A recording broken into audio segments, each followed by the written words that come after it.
Howdy, folks. Dan Burden, and this is a follow-through with a wonderful discussion I felt we had with Park County folks. And I'm going to share my screen. Let's do that here. I'm going to click this one and then share. Someday they're going to have this automated. We don't have to go through these crazy steps. And go to the first image. So the theme here, what we'd like to cover in the next 15 minutes is truly, how do we build authentic communities, honor the history, the culture of the area, and build to the character of the community, and still build for all the modern needs in accessibility and transportation and everything. So I'm going to start with this story. Petaluma, California, had a rundown neighborhood that just wasn't really making a contribution to the greater area. So they came in and they met with the folks who lived, many of them for many decades in this neighborhood, worked in the neighborhood. It's an industrial neighborhood, and found out what they value, what they want to hold on to from the past. That's a very important first step. And by doing that, they were able to honor the culture of the area, the history, the people, and yet to build something over time that would be truly authentic and meet the new fire codes, accessibility, street design needs, focus on the future needs for climate change, resiliency, and the changing market force. That's a lot, okay? And so when we say, well, we want to go back in history, do we? How far back do we want to go? Because we weren't always getting it right. What they came up with is this. Notice the buildings address the street, the plenty of eyes on the street. There's green. The eyes are led down the street toward a terminating vista, and the green helps do that.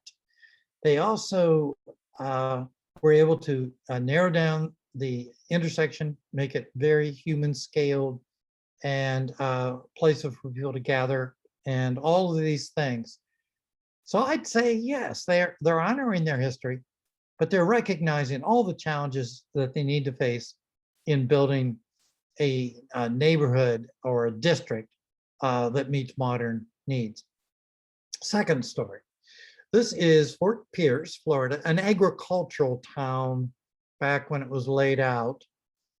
It had a really good foundation. It was small, but they aligned the streets with the water. That's a core principle in town making. They honored the stream bed and made it easy for paddle wheel boats to get in. All the things you would do back then. So I'm going to focus on a building. This is just a placeholder for the visions that are going to occur. Notice how green it was. And the streets were a nice scale. But again, it's the pattern of the streets that matters the most. But when the car came, it just had the town go berserk.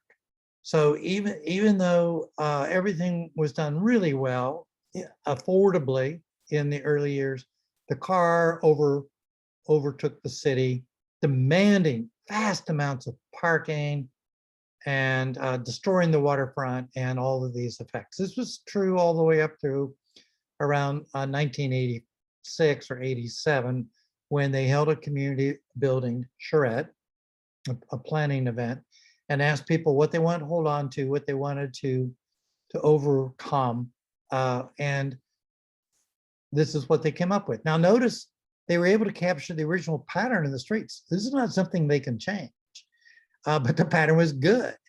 And they knew where the buildings were missing and where the car was dominating and it should not. So this is now pretty well built out 30 years after they started. And I think it's important to point out that they were able to do this by getting back to the core values of the people and have the town evolve into a modern town that meets the market needs, the climate needs, and human walkability, and so on. The next town I want to feature, Chincoteague. It's a place where a lot of people like to go to see the famous ponies. But notice here the street is sadly been modified during a bad time in America's history, where we pushed buildings back, put the parking out in front, all the sad overconsumption by speed and other issues. The sidewalk's totally uncomfortable. But what if we take that same space and make it more focused on people, remake the streets to slow the traffic, create authentic edges, and honor new buildings that are built to the cultural and the historic pattern of that region of the country. And so this is what we're talking about. Yes, we got rid of the utility lines. Absolutely, we slowed down traffic. We introduced some new things that some people say didn't exist back, say, in the 1890s. Well, they actually did. So look at the back and angle parking. Now, we think that's new, but it's as old as the hills.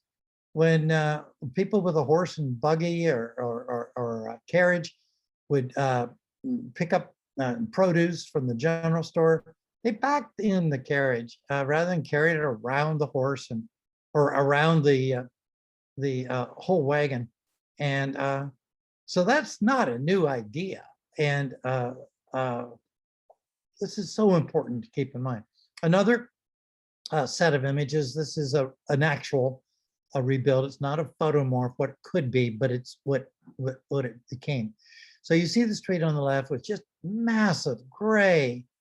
Think of Miami, how hot that was to walk through an area like that. No shade whatsoever. And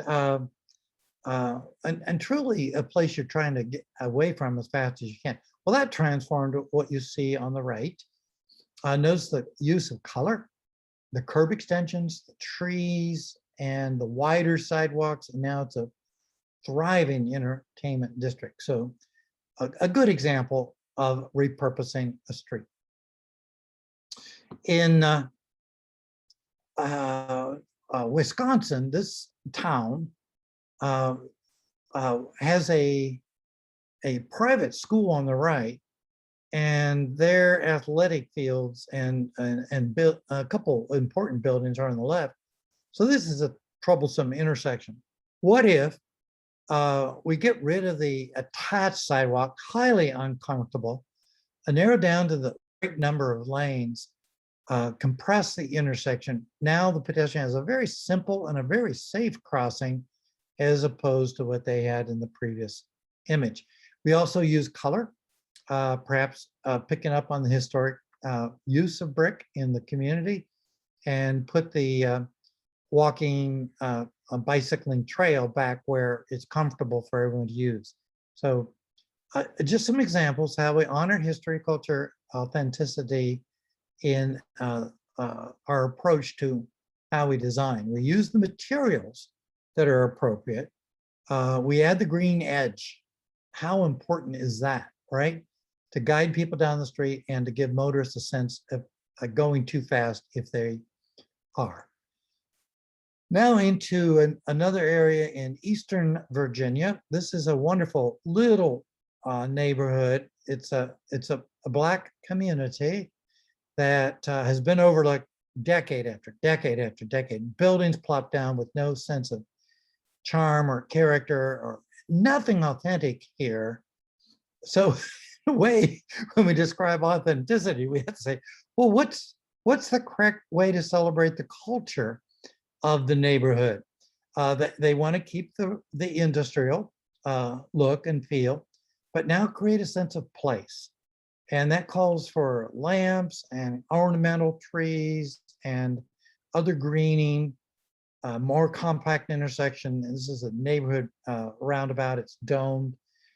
Everything done to make this a center of focus of attention for the communities. And in another Black neighborhood, this one in Mississippi, the street's overly wide, speeds are too high. And so our concept here is, okay, what is the right scale for this street? What is the right set of land uses to bring about. And so what we've been able to do is narrow everything down using curb extension in this case, inset the parking, and then with lamps, and now make it appropriate for accessory, or I'm sorry, ADA solutions, universal design. Now let's go to a real troublesome area. This is Dallas, and a 5-point intersection that just went bizarre with paving, and there's no sense of place here, no identity. No one in the right mind would want to come here to walk, and yet this photo was taken from the roof of the high school. So what could we do here and reflect the culture, the greening, the modern needs, the future needs of the community?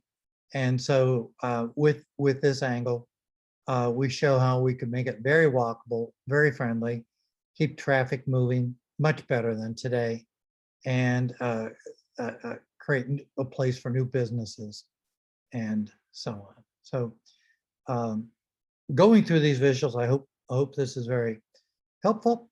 Now let's go to a smaller place, Edgewater, Colorado.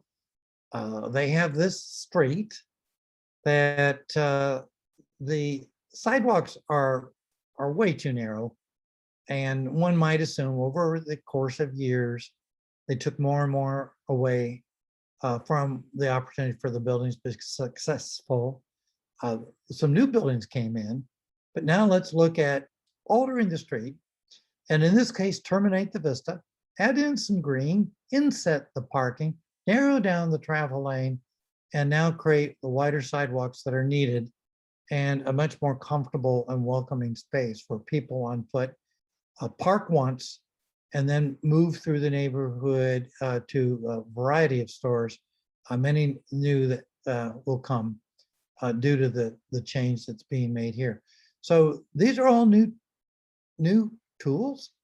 We didn't have curb extensions back in the early Western years, but they are now becoming very helpful in helping modern Montana cities bring back the life to their cities. Their use of inset parking, mini circles, terminating the vista, drawing the eye down the street. These are all important tools. Jump up to Arkansas.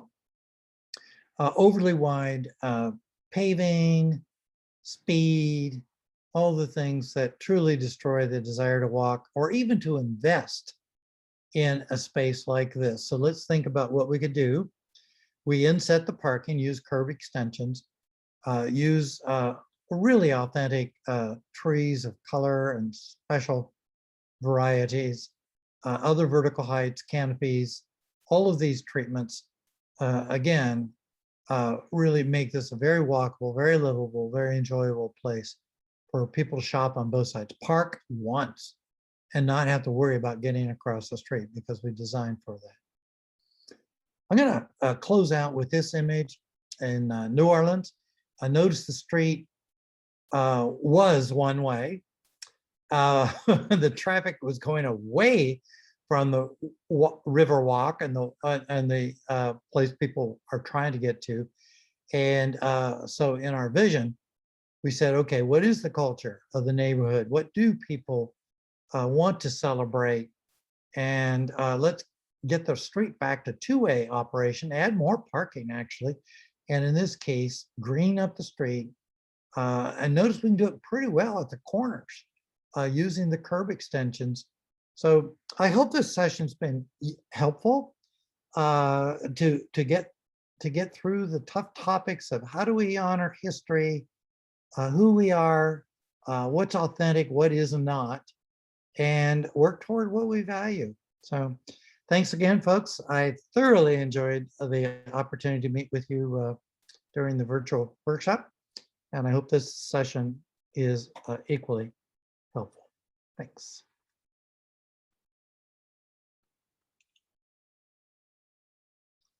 And I'm going to now stop recording.